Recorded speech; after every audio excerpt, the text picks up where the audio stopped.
Number 4. Well, we've got another polynomial, don't we? F of x equals x to the 4th. So 4th degree, what about the ends there? The end behavior on it, well, on a 4th degree or even degree, they're both up or both down. And in this case, with what we've got,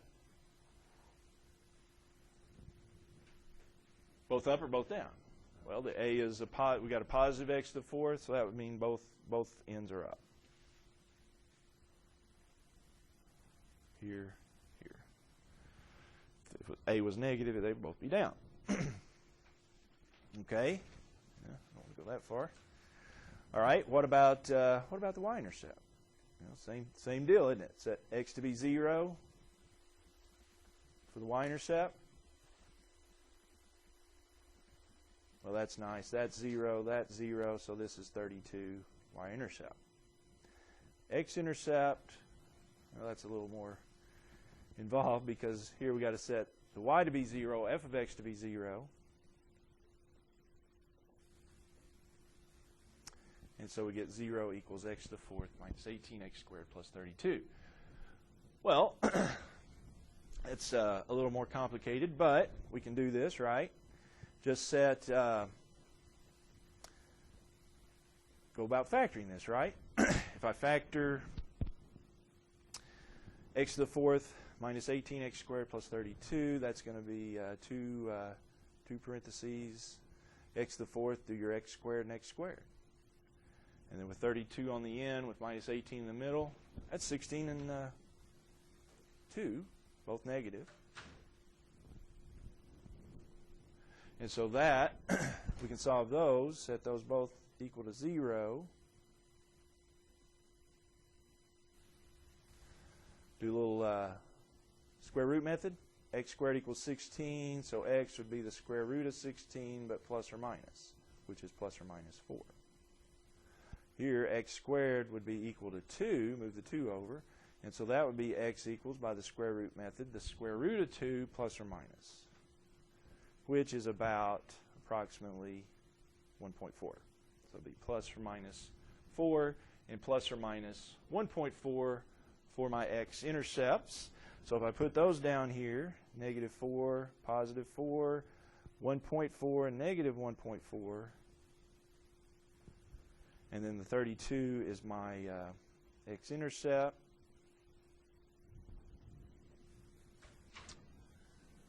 Here's what it looks like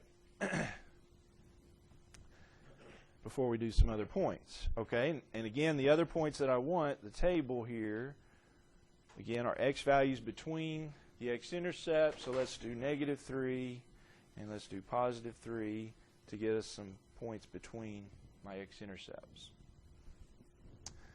All right, so if x is negative 3, I would have negative 3 to the 4th minus 18 times negative 3 squared plus 32. So that's positive 81 minus 18 times positive 9 plus 32. That's 81 minus 162 plus 32. What does that give you?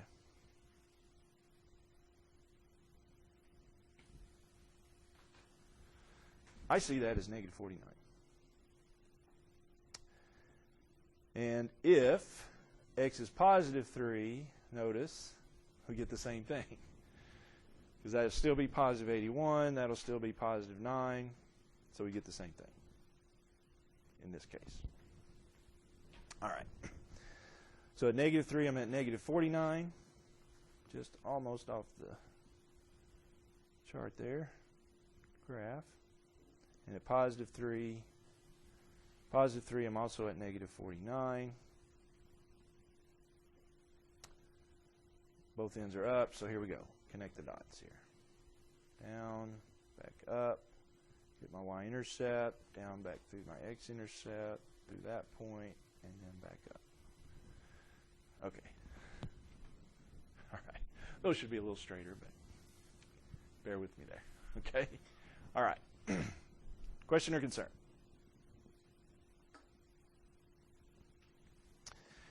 All right, number 5. Now we have a rational function. Remember on those, what do we look for? We look for asymptotes and intercepts. Vertical asymptote, how do we get that? Set the denominator equal to 0. 3x plus 4 equals 0. That gets me, subtract 4.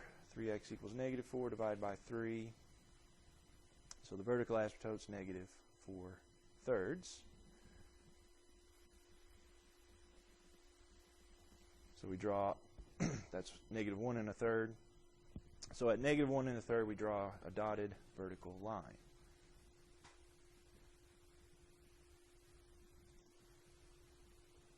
Vertical asymptote. Horizontal. How do we get the horizontal asymptote? Well, horizontal asymptote, you look at dividing A over B, where those are the leading terms that match up. And so we look at, in this case, 2x divided by 3x, just divide the middle term, leading terms there, and cancel those out. So 2/3 is the horizontal asymptote. So we draw a dotted horizontal line at 2/3.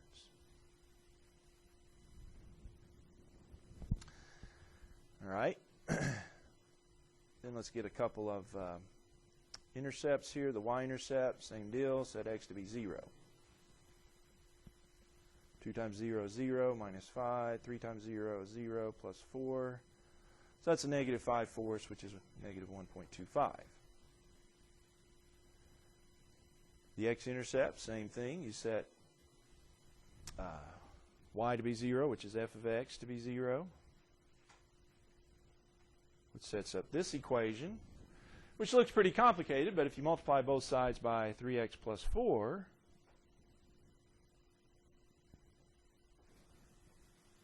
the 3x plus 4's cancel out.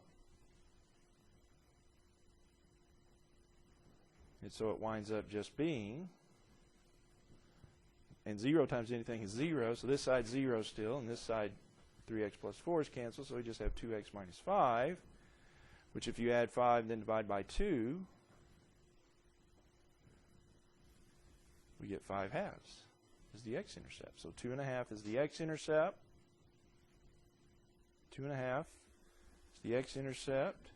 And negative 1 1/4 is the y-intercept.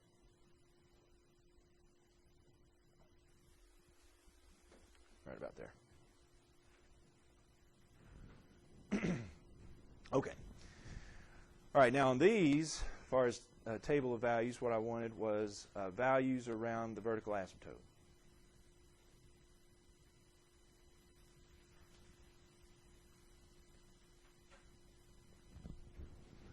And so our vertical asymptote's at negative 1 1/3, so let's get a couple on the left side here, so negative 2 and negative 3, let's say, and then well, let's also do negative 1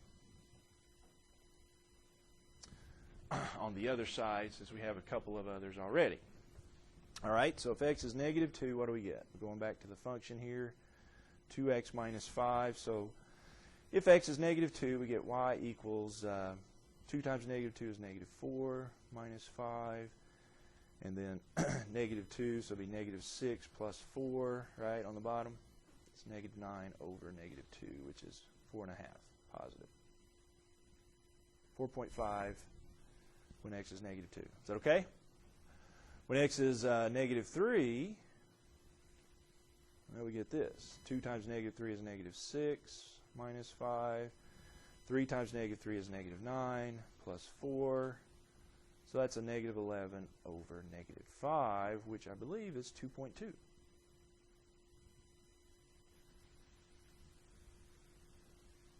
With me? Does that sound okay?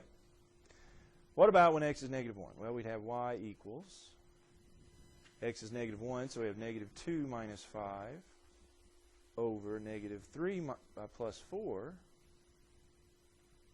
and that's a negative 7 over positive 1, which is negative 7. When x is negative 1, y is negative 7. Yeah, so that'll tell us a lot about what's happening here. At negative 2, I'm at 4.5. Right there. At negative 3, I'm at 2.2. Right there. And at negative 1, I'm at negative 7. Right there. All right, so like we said, the vertical asymptote divides the graph here into two parts, and we know that the vertical asymptote either heads up or down towards the vertical asymptote. So these 2 points on the left seem to indicate which way are we going towards the vertical asymptote there. Looks like we're headed upwards, doesn't it? On the other side, well, I've got these 3 points, so connect those, so that seems to be a downward trend towards your vertical asymptote, which leaves the ends, and on the ends of a rational function like this, what happens? The graph levels off. At what point does the graph level off? At the horizontal asymptote. So on the ends, the graph levels off at the vertical asymptote. Horizontal asymptote, which in this case we've got marked here.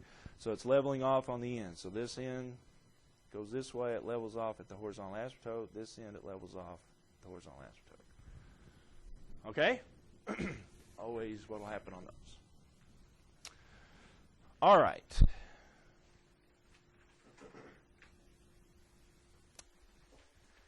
Well, on the last page, I've got a couple other review there for you. This is one always asked on this test here. Find the maximum height of an object whose height. So we're back here to the quadratic function. We have a quadratic, and we're not going to graph this one, but if I did, since it's a quadratic, it's a parabola. And which way is it opening? Opens down, right? And so just a real nice little sketch there. Since this is a quadratic, it's a parabola that opens down because of the a being a negative 16. Well, why does that have to do with anything? Well, here's the highest point, isn't it? So the maximum here is at where? It's at the vertex. So this is just another vertex problem. Find the vertex. The vertex on one of these is, well, we find it, h equals negative b over 2a. Find the h that away.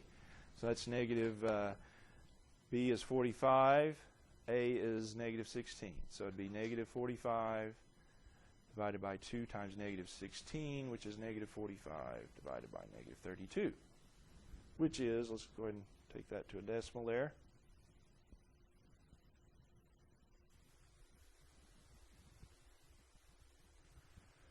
That's about 1.4. And then the k, we'll plug that in for t in this case, so we get k is negative 16 times 1.4 squared plus 45 times 1.4 plus 11. And so that gets me k is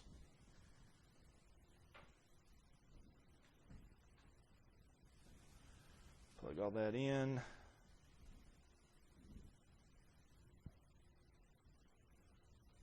I get, somebody check me, 42.64.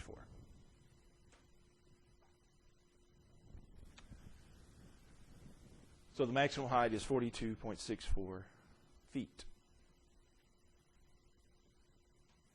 What is the 1.4? Where does that factor in? It's the number of seconds, right? To reach the maximum height, you need this 1.4 seconds. Okay? All right. Number 7. Find the zeros of the following using synthetic division. Yeah, when we come across a long polynomial like this, we can find the zeros, even though we can't factor it right from the get-go here. We can factor it by using synthetic division. We know that the possible zeros, well, you can make those by, well, basically taking factors of the last, which is 30. So you got, and plus or minus those. So you got, for 30, factors of it would be 1, 2, 3, 5, 6, 15, 30. All the factors of 30, there's a bunch of them. And then even add on top of that take those and divide them by factors of this front. So, for example, we could have plus or minus a half, divide by factors of 2, the factor of 2 of 2, so forth and so on. I'm not going to list all those out because we'll find them here. All right, so what we do is, synthetic division, we just take, well, let's just start with 1 here and divide synthetically that into our polynomial, 2, -3, -17, and 30. Just do the coefficients there. See if it works. Bring down the 2. 2 times 1 is 2. -3 plus 2 is -1. No. That one doesn't work because what do I need for it to work? Need a 0 remainder. All right, so let's go with 2.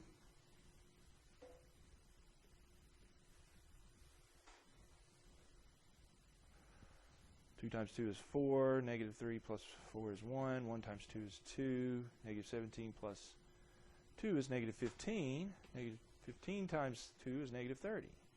0 remainder, okay? So 0 remainder means 2 is a 0 of this polynomial. So there's one of ours. This then gives me 2x squared plus 1x minus 15. Set that equal to 0, and you can find the other zeros. And usually you can do that by factoring. You can do synthetic division again if you want. 3 and 5. I think 3 goes there, 5 goes here. And it'll be a minus and a plus 3. I believe that'll give you the right middle term. Set those equal to 0 each. And here we go. 2x, add 5, divide by 2. 5 halves. We've seen that one a couple times. And subtract 3. So there's your zeros. 2, 5 halves, -3. Okay? And that is also linked into number 8. Find a polynomial function with zeros of 5, -6, and 0, which has a multiplicity of 2. Well, we can see, obviously, a connection between the zeros and factors, like here. How does it work? If 5 is a 0, what is a factor? X minus 5, yep. If -6 is a 0, what is a factor? X plus 6, yeah. Yeah, they work directly the opposite way because of the equal to 0 thing. Yeah, just change the sign and add x there. X minus 5, x plus 6. Now what about 0? Well, if 0 is a 0, then just x is a factor. Or x minus 0, but that's just x. And then what about this multiplicity 2? Yeah, that means you want to have 2 factors of it. So it would be x squared added to that. If you have a multiplicity, just add that as a power on your factor. And then I may have you multiply that out. Case B. Okay. All right. Any questions on any of those? I may have you multiply that out. I may just say don't multiply it out. Just follow the directions. Okay. Full it out or. All right. Okay. Well.